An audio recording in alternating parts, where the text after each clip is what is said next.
this is the Tango Noise recap from the week starting the 19th of June. I didn't know what day. Yeah. And this recap will not only contain Monday evening's camp, which is part of Free Bob Beginners course, but also on Thursday the 22nd, we were guest teaching in Bristol, covering Eduardo's SouthBank class. So it's going to cover that as well. So on Monday, we were teaching Milonga. So we started off with our usual box, which is back step on the right for leaders, side step to the left, forward and outside, back in line. So we progress sideways down the room. And we talked about changes of rhythms and timing, so simple, double time, and also traspies, so mixing double time and slow. We added in some rock steps, which can be turned and go down and up, and also made to go sideways. We added in some steps to the side, or the traspies, so we got these different rhythms we can emphasise with the music. We also added in multiple side steps, so we can change the side steps into multiple side steps to make it go sideways or around, so you can play with the music with that. And then we added in from our rock step and outside, a step out and a little tap to the side, which for the first exercise we were just taking it straight back out, so into the box. So we were box, step, tap, and then out. And then we added in the cross.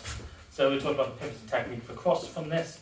So outside, tap, into the cross, and back out into our box. So the technicalities of this step is, first of all, the follower is pivoting. She's dragging that left foot in front, and I'm closing my feet together, ready to go back out on my left foot into the box. And then finally, we added in a bit of hero work. So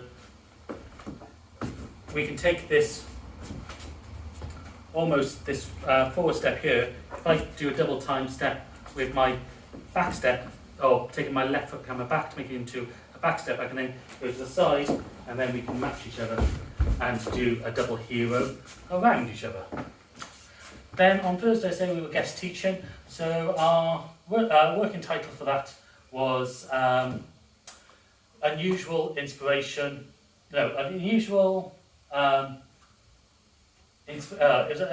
influences to inspire your tango. So this class had a lot in it. We did have comments saying that people really enjoyed it, and it was great to see so much content related to different features of tango being taught in the same class, so they could work on multiple things at the same time. So what we worked on was, the idea of the class was to break people's common step patterns and common timings, and get them thinking about stuff in a different way. So if they've hit a plateau, they can break that plateau and move forward with their tango. So we started off with some ocho technique, with the followers making sure that their chest is staying with the leader, get that torsion, their foot is arching around to give them these effortless balance pivots, and we can change the size, the speed of these, the direction. We can even, as leaders, do our own as well, so we covered all this in that part of the class.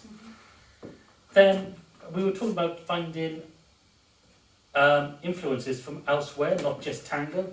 So we used rumba to look at timing. So in tango, we talked about the strong beats being 1 on the 1 and 3, and most people just walk through these usual patterns and stuck to that. So we broke that with actually getting people just to do tango, but only moving on the rumba, the ballroom rumba rhythms of 2, 3, and 4. So if the music was going 1, 2, 3, 4, 1, 2, 3, 4, 1, 2, 3. It's a much harder exercise than you think when you're dancing to music, and and we used music that wasn't commonly used in tango. So this was an interesting hunt to make.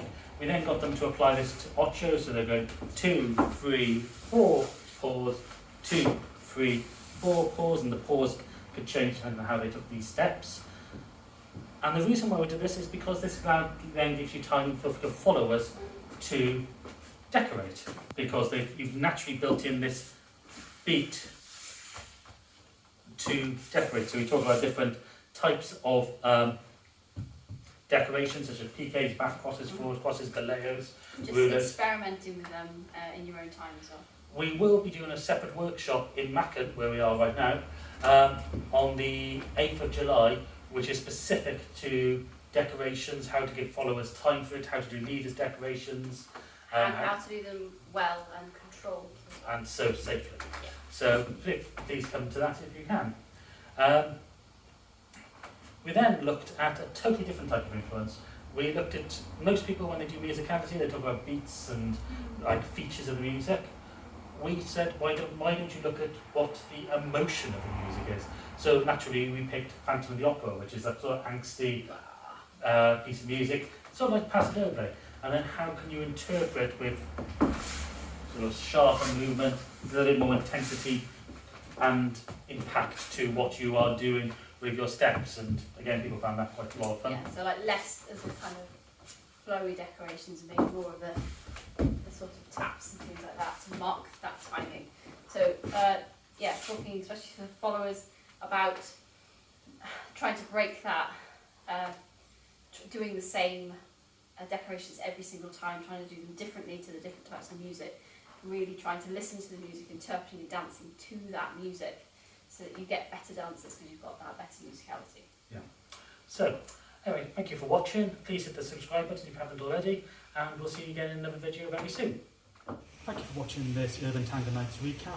If you like these videos, please subscribe to our channel by clicking the logo. You can find more of our class summaries down here and other videos of us dancing tango over here.